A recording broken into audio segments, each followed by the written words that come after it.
Bawat pitik ng PC nagiging guhit sa bagong linis at bagong pinturang pisara.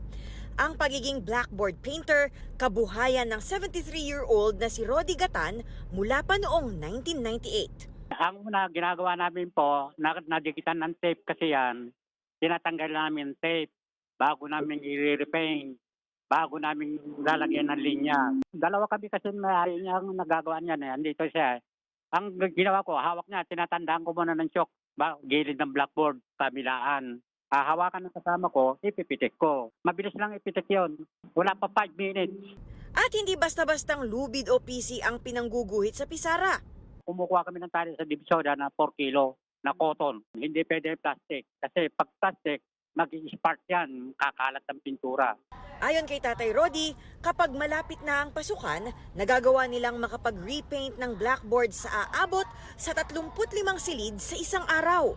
Kung malaki ang school, kasi ang nagagawa namin kasi maghapon, 35 rooms eh. Pero kung maliliit na school, makakatatlo kami ng school sa 600.